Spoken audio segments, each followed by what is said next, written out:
All right, Dan, the MLB regular season is officially over, and unfortunately, the Sox for the third straight year will not be participating in the postseason. They finished the year 81-81, and Alex Cora, Sam Kennedy, Craig Breslow, they all had a lot to talk about yesterday. We'll get into that. But first, I want to just focus on the season specifically. What are your takeaways about the 2024 Boston Red Sox, and how do you think fans should feel about this year? I know it's going to sound strange, but the good thing is to me, Joe, is they didn't finish in last place, right? That was one of your goals coming down the stretch, was that not happen, so that the people in the offseason can't harp on that constantly. I think they accomplished a lot from the sense of they found out about a lot of players, right? So now you've got a good core, you've got a good base, and now it goes into the hands of Craig Breslow and Alex Cora and the personnel department. What do you do with these players? Who do you trade to try to acquire pitching? Who do you keep? Who do you think is going to be the superstars of this team for the next several years? But I think that was the exciting part. We saw in the middle of the season how well they could play together, and then they kind of filtered out at the end. But I think there was a lot accomplished. And also, as we talked about during the year, Alex Cora is here and is convinced that this team can now win going forward. So I think they accomplished many things in this 81-81 campaign. You? Yeah, and I agree with that in part. I do think that they did accomplish a lot this year, specifically the young position players, and that was something that we talked about all season long. They took a jump forward this year. Jarren Duran had an incredible season for the Sox, and maybe in a different year would have actually been the AL MVP. But then on top of that, Wilyer Abreu had a really nice year. Rafael Devers, before he started to really be hurting down the stretch with the shoulders, he was having a career year as well. So I think there's a lot to like about what came out of this year. And then on top of that, the starting pitching, because we've talked about developing position or pitchers for a long time, starting pitchers within this Red Sox organization. They have three guys now that I think that they could feel pretty comfortable going into that rotation next year. And Tanner Houck, Brian Bayo, and Cutter Crawford, all of which were guys that they ended up developing internally. So I think they should feel good about that. At the same time, Alex Cora said it right when they were eliminated from postseason contention. He said, we blew it. And I think that's another part of the story as well, Dan, because, listen, they were on the rise going into the All-Star break, 53-43, and then they end up finishing the season in the second half, 28-38. And the bullpen was a disaster in the second half. They need to figure that out next year, and we can get more into that in a little bit. But I think you can simultaneously think, okay, this group did take some steps forward, but they missed a golden opportunity. And now it is 3 straight seasons with this expanded postseason field where you get 6 teams in the American League and National League, and the Sox haven't been in each of these last 3 years. Well, and I think Cora can use that as motivation too. That's the good thing with this group. Those players that come back in the spring, and Alex, when he talks to them in the offseason, when they had their meetings, the goodbye exit meetings, he can say that to them. Like, listen, don't sit here, feel good about yourself and what you were able to accomplish. Yes, to some degree, but, this is unfinished business, if you want to use that term, because, we kind of were disappointing when we had it right in front of us. So he can use those as motivation and lessons going forward now into 2025, which I think is a good way to it. And now you and I, let's get into 2025, what we think might happen in the offseason, what you would like to do in the offseason. I think it's a fun time. There's nothing like the MLB offseason, just kind of trades, signings, whatever. It's a lot of fun. And what you hope is, and listening to Sam Kennedy and kind of with fingers crossed, is that the Red Sox spend some kind of money this offseason. It's like, it doesn't have to be blockbuster money. Sign some players that you got to pay for, obviously, in free agency, and figure it out and kind of go forward from there and say, this is a team that can contend starting from day one next season. Yeah, and Dan, I think there are 3 areas that I think everyone would recognize are the key spots where they need to improve the most. I think. Can I start? Yes, with you a go general first. Statement, Joe, though. I was thinking about this as we getting ready to talk, and I'm gonna read some of these names and what have you. I'm gonna go back to the last time the Red Sox didn't make the postseason for 3 straight years was 2010, 2011, and 2012. And then Ben Cherington came in, and Ben Cherington was there and decided that we need veterans to complement a bunch of our young players. So we went out and acquired or signed a bunch of veterans. Now, they may be lesser tier veterans, Joe, as we go along here in free agency, but those kind of players can make a huge impact with this group, particularly showing them how to win championships, how to play like a big leaguer every single day. And I look at that team and what he was able to accomplish. He brought in Johnny Gomes. He brought in Mike Napoli, Shane Victorino, Ryan Dempster, acquired Jake Peavy at the trade deadline. And Koji Uehara, I specifically remember having conversations with John Farrell in spring training when they signed Koji. He said, as a pitching coach, he said the one thing with Koji, it's very simple. He can't throw multiple days. If you give him a day off in between, he'll be so effective. He'll be great for us.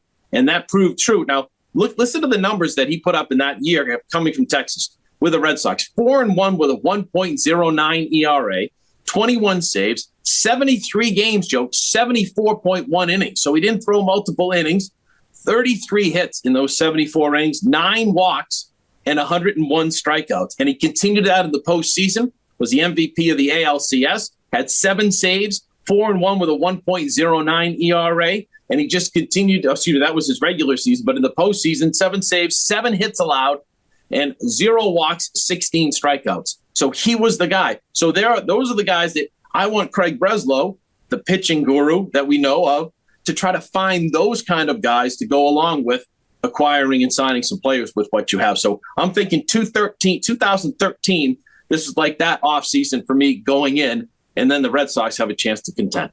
And Craig, how's that? I like it. And on top of that, it kind of fits too, Dan, because you mentioned the part about 3 consecutive seasons not making the postseason, and then they end up winning it all in 2013. Craig Breslow, he was on that team. Yes. So he knows better than anybody. And so was the start of the year was Andrew Bailey. You know what I mean? So there you go. Yeah, so you have two members of this front office or coaching staff that were a part of that 13 team. So I think they know better than anybody that, hey, in one season you can turn things around. And Dan, I think that's in part why, as much as we can be happy about the step forward that this team took, there's still a lot of ground to be made up to become a postseason team, and not to be complacent in our fandom, and as we continue to follow this team, to not think that they could take a big leap next year. And I guess all right, so we ready? So let's start with starting pitching. Give me your thoughts. You mentioned a while ago that you like the core 3 that you found this year. What do you do if you're Craig Breslow sitting there as the general manager with the starting pitching? I would like for them to go after Max Fried. He's going to be a free agent. He had a good year with the Braves. He's had a very good major league career, and I think he could be your top end guy that this rotation I think still needs. And he's a guy that's had postseason experience before. He was part of that 2020 team that won a World Series, and he's been there and done that. And I think he's a guy that is still at the peak of his game. Corbin Burnes is another guy that will be highly sought after, but he does scare me a little bit in terms of the way his K per 9 has dropped over the last several seasons. And I just like a guy in Fried a little bit better than a guy in Burnes. But I think you have to get somebody like that, because then you push everybody down, Dan, into their rightful spot. I think we would agree, as good as Tanner Houck was this year, he's probably at best a 2, but if you're feeling really comfortable about things, he might be a 3. And then those other guys, as of right now, are probably behind him as a 4 and a 5. They're good pieces to have, but I think you really need to add somebody at the top. The good thing is you'll likely have Lucas Giolito back next year, so that kind of complements the rotation. Hopefully he's healthy. And I think that they do have some depth now in AAA with Richard Fitz and Quinn Priester, who can be kind of plug-in spots or plug-in guys. Well, and that's a guy like Breslow found, right? Quinn Priester was like, look at him. What? You know what I mean? Richard Fitz. What? You know what I mean? So, yeah, go on. Continue. But I was just going to say, as much as we talk about the rotation and the need of a top-end guy, to their credit, 7th in ERA this year, the starting rotation, and they're actually 11th in wins above replacement. You'd want more innings out of them. They finished about middle of the pack and 16th. But at the same time, I think you just need to add maybe one more piece to what you already have, not go too crazy. I think the bullpen's different. We'll get into that. But that's what I think about the rotation. What do you think? I'm online with you, and I like Fried. I like him a lot. I think he'd be perfect at the top. of that rotation and give them a left-hander, you know what I mean? Which that's another part they don't have.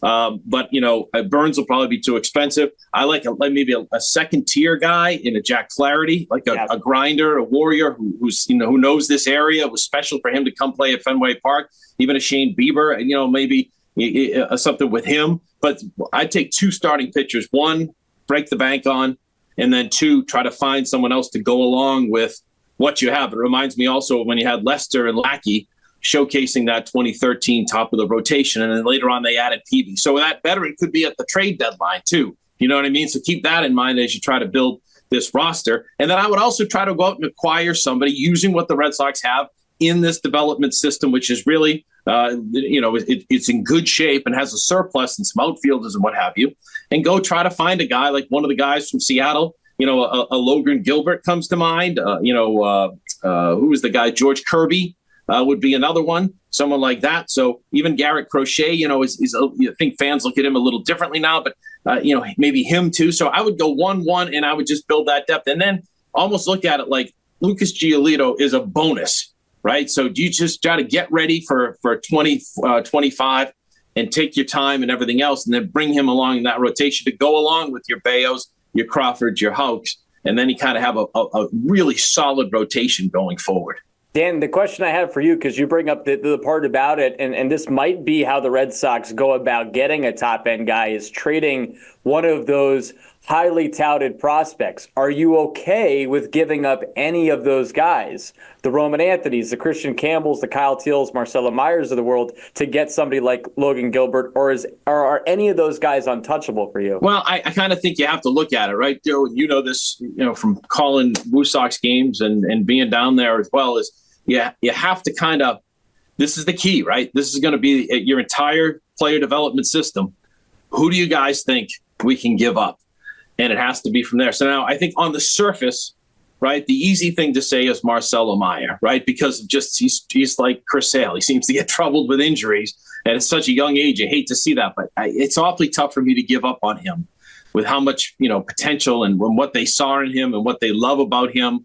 So I think I'm staying with that. But I think, again, you go to the outfield and you look at your outfield right now with Rafaela, maybe you secure in center, Duran, and then Abreu. So you've got 3 really good players. You may even think about giving up an Abreu if someone comes hard after him or comes after a prospect. And Roman Anthony sounds like he might be ready to contribute right away on the major league level. And then you also have a guy like Christian Campbell who can play outfield, infield, and move around. So you have a lot of that surplus. And then they got Braden Montgomery, who we didn't know about much because he was hurt. Their first-round draft pick, who's a switch-hitting outfielder too. So you have a lot there.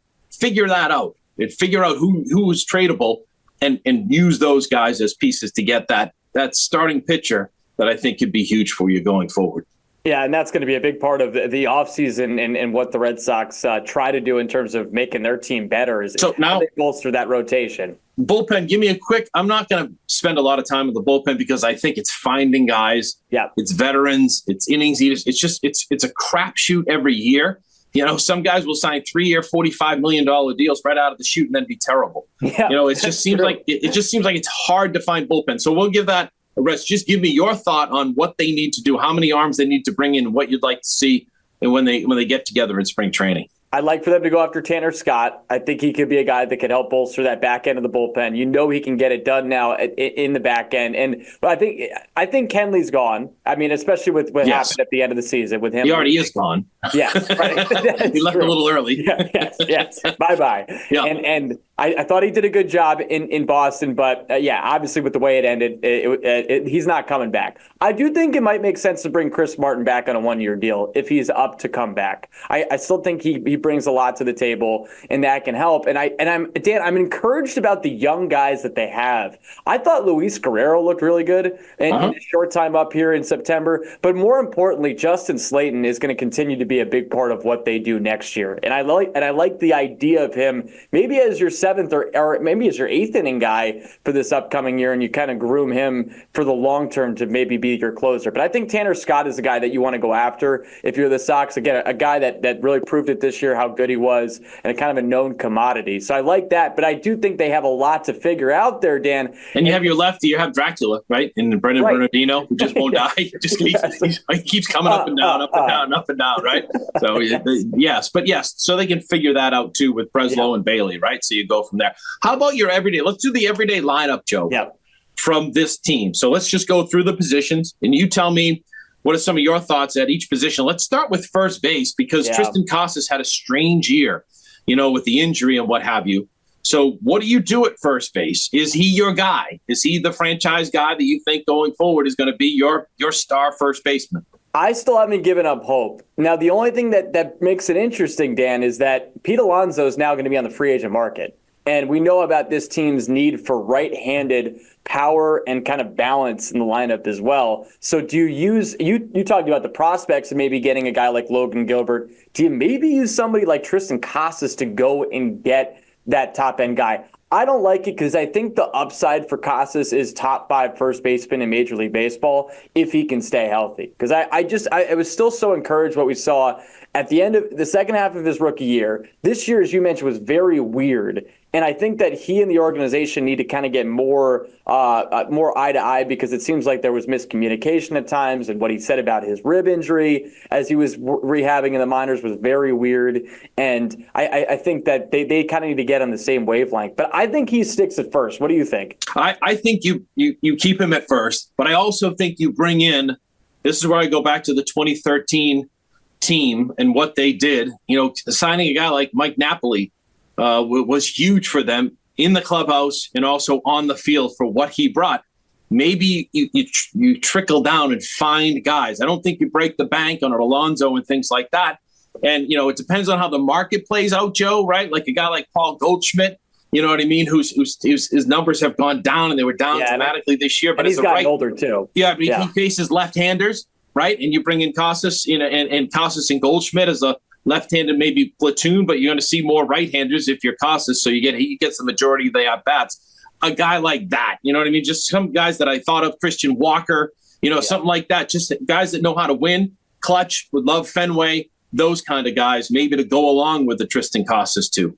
Who's your second baseman? Yeah, that's like, man, it's like, who's your daddy with Pedro, right? You just don't know. That's the wild card spot to me, because I think there's so many things you could do.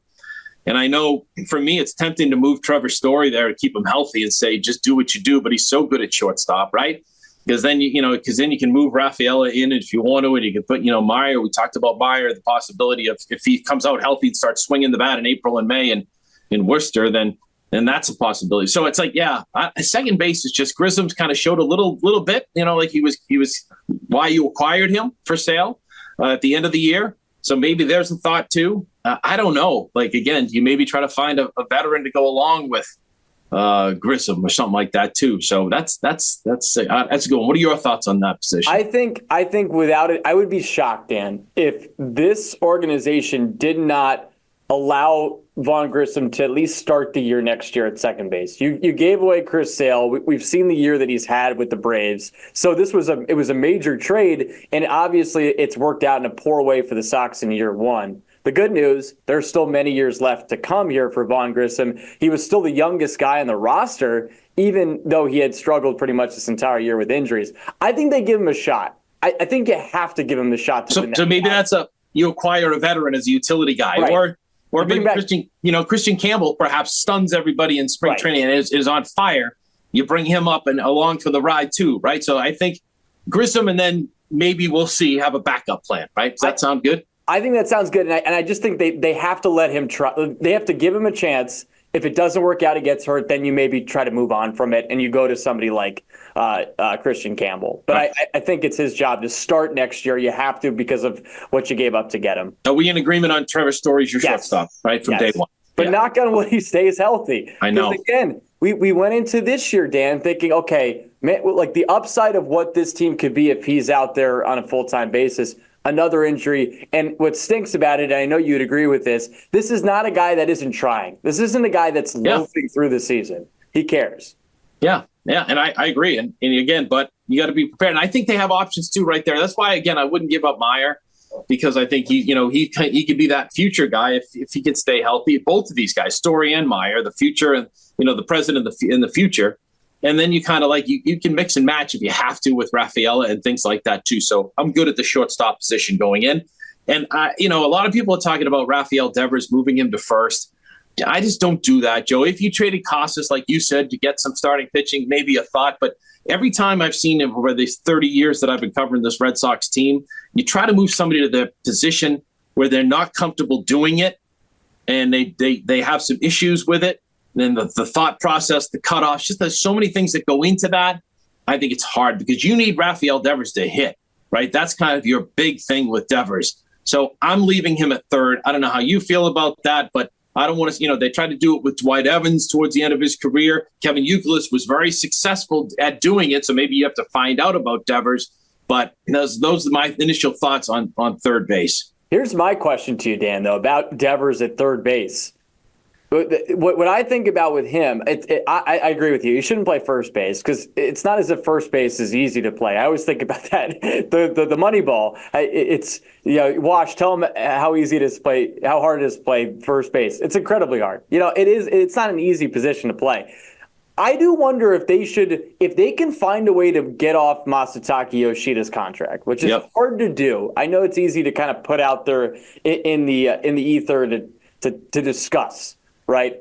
But with what he's being paid every year, it's not easy. You might have to attach a prospect with him to get him off the books.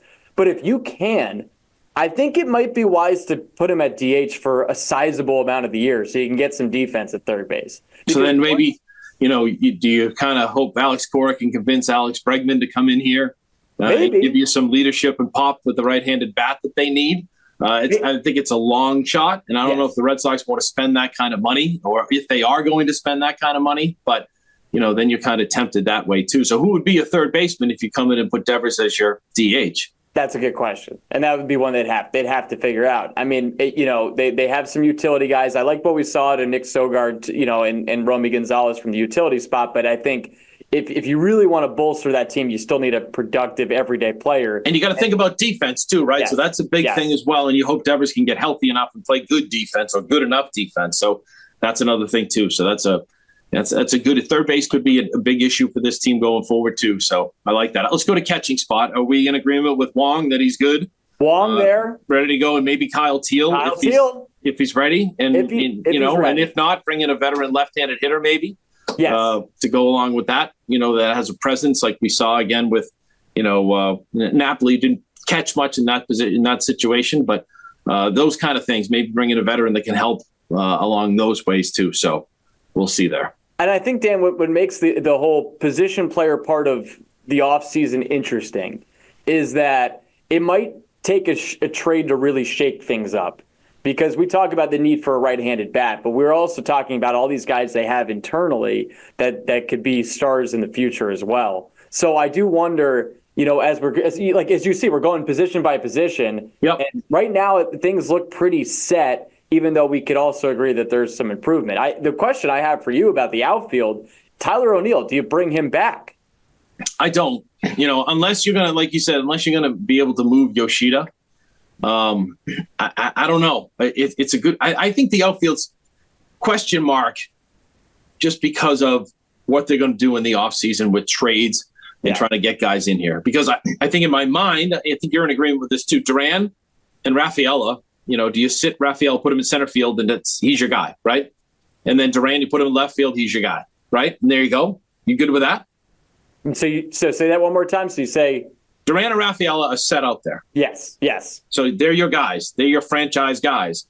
And then you have to figure out, is Abreu that kind of guy? Does Alex Cora, Craig Breslow, do they believe in him to be that everyday outfielder, right fielder, and get it better and better and better?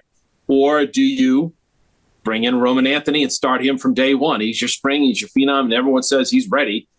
He's going to be a great major league ball player. So do So then do you make Abreu available in a trade if you're trying to get some starting pitching? So I think he has to be a guy you consider. As good as he was this year, and I loved watching Wilyer Abreu. He's got a cannon. He can hit for power. He mashes right-handers, left-handers. It's a much different story. I think he's going to be one guy you have to at least dangle out there to try to get a pitcher if that's the way you try to go about it. Yeah. So and then you have again, we'll see with Anthony. That'll be fun to watch.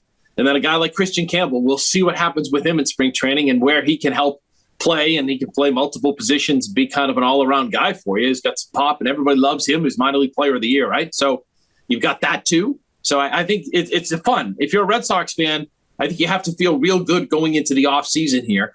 And now you just got to trust and hope, fingers crossed, because it's not easy, try to figure out who stays, who goes, if you're if you're Craig Breslow and Cora and company. And that's going to be the question going into 2025. As much as we'd love to be talking about postseason baseball in Boston, I mean, that's what you play for. At least we know that there is a lot to be figured out for 2025, and it's something that we can continue to discuss. And if you have any offseason plan ideas, we'd love to see it in the comments section as well on YouTube after we post this on there. But Dan, it's been awesome talking baseball with you this season. I'd say I miss you, but I'm going to see you in the studios probably sometime very soon. But thank you for all the time. This has been quite fun. Well, and the best thing that happened this summer is you got married. So congratulations on that too. So one ring. At least got one ring. Can't stop playing around with it, though. Yeah, there you go. Wait till 32 years. You won't even notice it. You know what I mean? Dan, thank you as always. Good to work with you once again, Joe.